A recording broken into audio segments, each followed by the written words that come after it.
भ्रष्टाचार के दलदल में फंसता जा रहा है बिहार। मुख्यमंत्री हैं अपने अखबारों में भी, और बताते चलें कि संजीव हंस जो जेल में हैं वो कभी इरिगेशन में रहे हैं और ऊर्जा विभाग में रहे, इसके अलावा और कई विभागों में। बर्फ के घर में, तारनी दास के घर में छापामारी हुई, इसका संजीव हंस से कोई कनेक्शन नहीं। लोगों से भी बात की, लेकिन किसी बिहार प्रशासनिक सेवा के पदाधिकारी बीजेपी के साथ मिलकर के की जा रही है, क्योंकि इनको ठिकाने लगा। तो अब बीजेपी ऐसी परिस्थिति पैदा कर देगा, इस तरह का मोडस ऑपरेंडाई अपनाए थे, लेकिन हर आदमी का बीमारी करो, एविडेंस इकट्ठा करो। अब हमाम में तो कर दीजिए, किसी टॉप ब्यूरोक्रेट के यहाँ, आईएएस के यहाँ छापा, और आईएएस में तो 10 ठो का नाम गिनती पर है, 4 ठो तो टॉप में, अधिकांश में।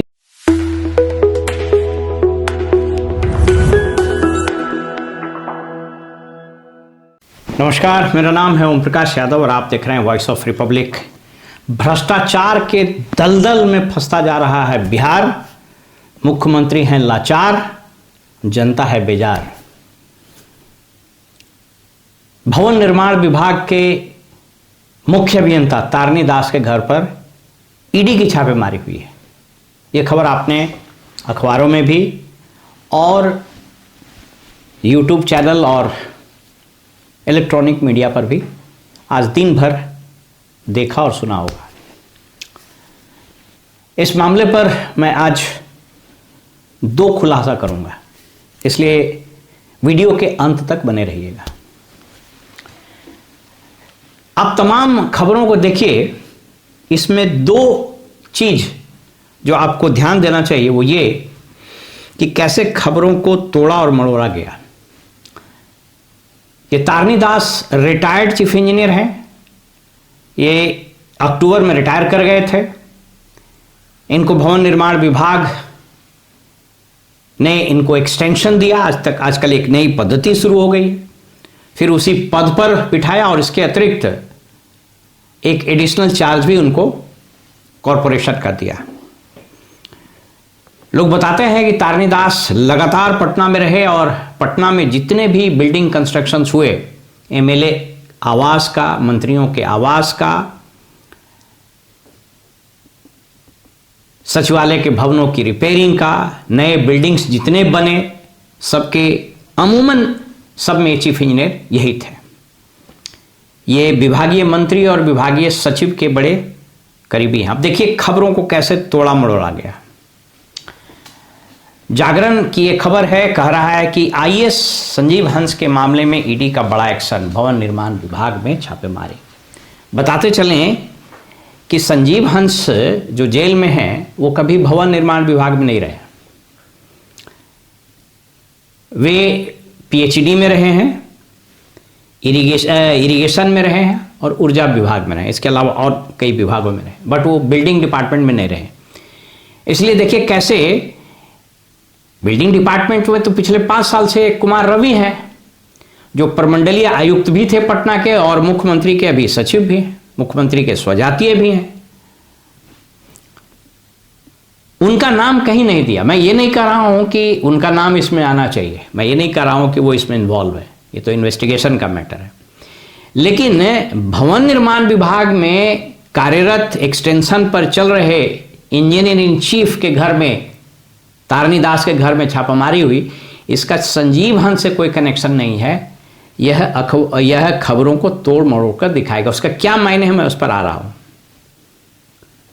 इसके अलावा एक और चीज बताया जा रहा है कि कई एक बीएएस अधिकारियों के घर पर भी छापेमारी हुई। मैंने आज इसमें पूरा इन्वेस्टिगेशन किया, कई लोगों से भी बात की, लेकिन किसी बिहार प्रशासनिक सेवा के पदाधिकारी के घर पर छापामारी की खबर इस वीडियो के बनाने तक नहीं आई है। मैं इस राइडर के साथ आपको बता रहा हूं।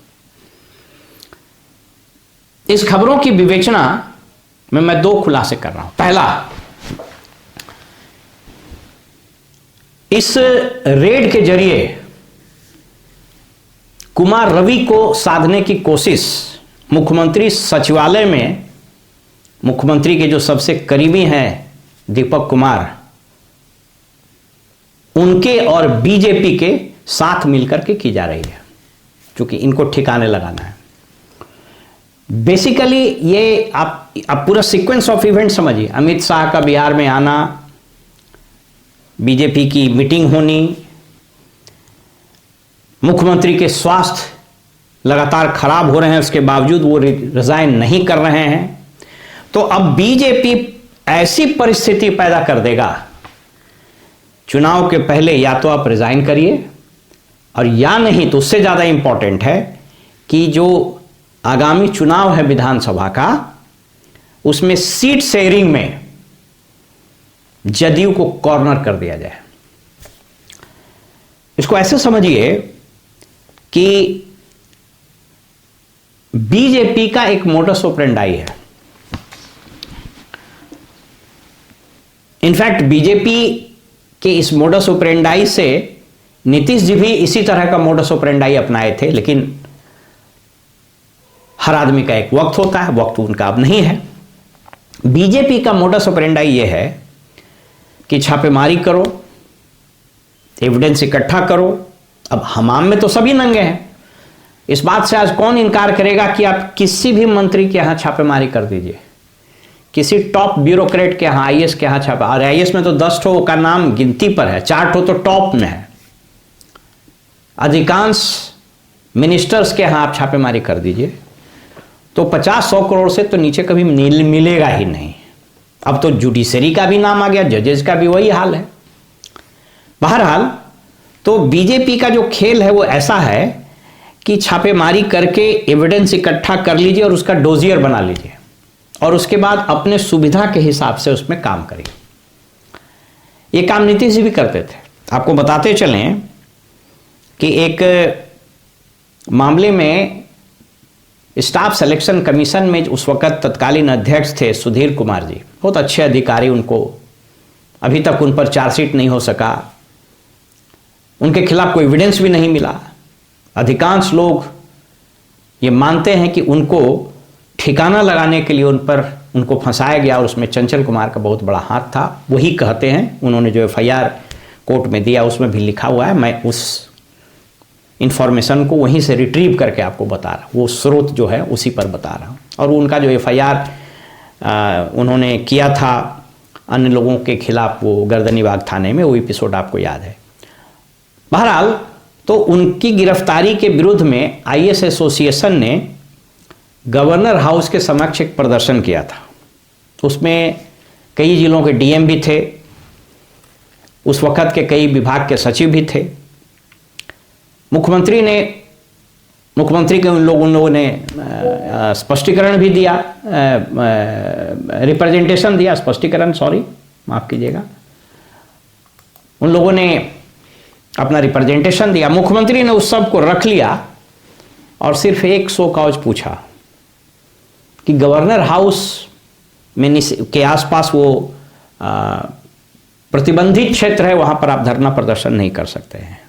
तो प्रतिबंधित क्षेत्र में आप धरना प्रदर्शन कैसे किए, नंबर 1, और नंबर 2 कि जो लोग मुख्यालय छोड़ के वहां गए, डीएम्स खासकर, उन्होंने किससे इजाजत ली थी। और दोनों टेक्निकल बिंदु है।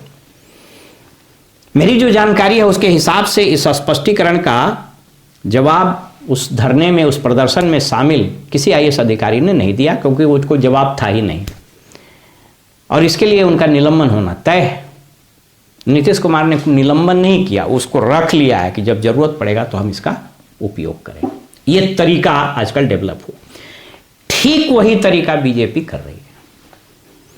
स्रोत बताते हैं कि दीपक कुमार सहित अन्य कई आईएएस अधिकारियों से ईडी ने पूछताछ की। स्रोत बता रहे हैं।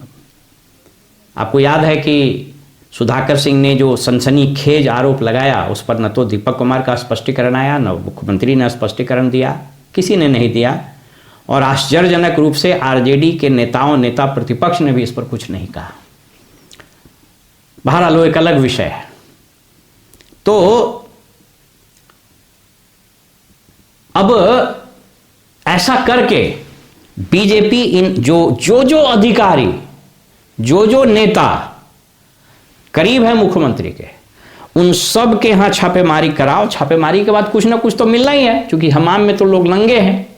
आपको याद होगा कि विजय चौधरी जी के एक रिश्तेदार के यहाँ छापेमारी हुई, क्या हुआ किसी को पता नहीं। संजीव हंस के यहाँ छापेमारी हुई है, गिरफ्तार है, उनसे क्या क्या इंफॉर्मेशन लिया गया। संजीव हंस इतना बड़ा स्कैम अकेले तो किया नहीं होगा, मुख्यमंत्री सचिवालय तो निश्चित रूप से इन्वॉल्व है।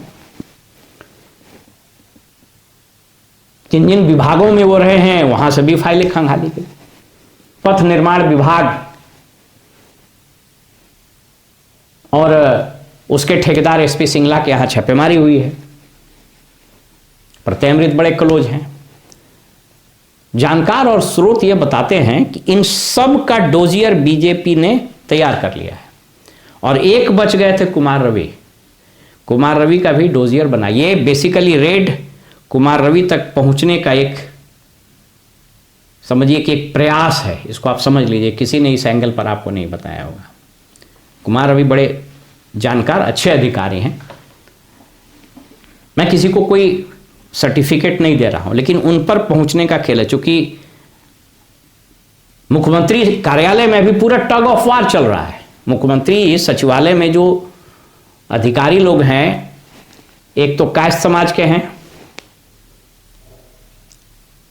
दूसरा पिछड़ा समाज से हैं। कुमार रवि आपको पता है कि मुख्यमंत्री के स्वजातीय हैं।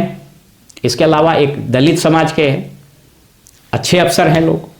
तो वहां बिल्कुल टग ऑफ वार चल रहा है, और दीपक कुमार से सब परेशान हैं। तो अब बीजेपी ने तारनी दास के थ्रू, मैं एकदम कन्विंस्ड हूं कि इसके थ्रू, और वो इंजीनियर इन चीफ विभाग में उसने जो गड़बड़ी की है तो तार तो जुड़ेंगे ही। तो ये कुमार रवि पर ये शिकंजा कसने की पूरी तैयारी है, और इस तैयारी के जरिए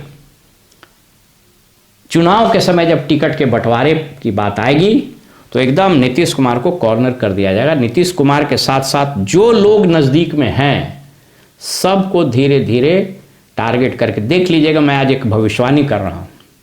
जो नीतीश कुमार के आसपास हैं, चाहे वो राजनेता हो चाहे अधिकारी हो, उनको 3-4 महीने में एन केन प्रकरण उनका डोजियर तैयार हो जाएगा, ताकि चुनाव के समय जब टिकट का बंटवारा होगा तो आप खांसिएगा भी नहीं। जोर से खांसिएगा ना तो आप लोग, सब लोग का गर्दन मचोड़ देगा। ये पूरी तैयारी हो गई है। अब आने वाले वक्त में देखिएगा कि कुछ और छापेमारियां होंगी, और मुख्यमंत्री के इर्द गिर्द जितने लोग मंडरा रहे हैं उसमें बहुत सारे लोग अभी हैं। अच्छा, मजेदार बात है कि आईएएस तो बहुत कलाकार जात होता है। वो पलटी मारने में नीतीश कुमार तो यूं ही बदनाम है। नीतीश कुमार से ज़्यादा पलटी मारे लोग हैं। किसानों के कल्याण के संबंध में सबसे संबंधित एक विभाग के सचिव ऑलरेडी पलटा मार चुके हैं। और जब प्रधानमंत्री आए थे और जब कृषि मंत्री आए थे तो उनकी जो एक्टिविटी देखी गई, उस एक्टिविटी में आपने देखा होगा कि बिहार के सीएम का नाम ही गायब था उस विभाग के एक कार्यक्रम में। तो वो ऑलरेडी पर्ची मार चुके हैं। तो जो होशियार आईएएस लोग हैं उन लोगों ने पलटी मार लिया है, और जो होशियार नहीं हैं वो अभी उसमें उलझते जा रहे हैं। तो या तो आप पलटी मार के उधर चले जाइए, नहीं तो आपका डोजियर तो बनेगा ही, और डोजियर बन करके तैयार हैं कि चुनाव के समय, या हो सकता है इसके पहले ही, ऐसी स्थिति पैदा कर दी जाए कि मुख्यमंत्री जी स्वयं कहें कि हे प्रभु हमको मुक्त कीजिए, हम अब संन्यास लेते हैं, नहीं तो हमको कहीं गवर्नर बना दीजिए और लीजिए अपना राजपाट आप संभालिए। फिलहाल हमें इजाज़त दीजिए और आप देखते रहिए वॉइस ऑफ रिपब्लिक। नमस्कार।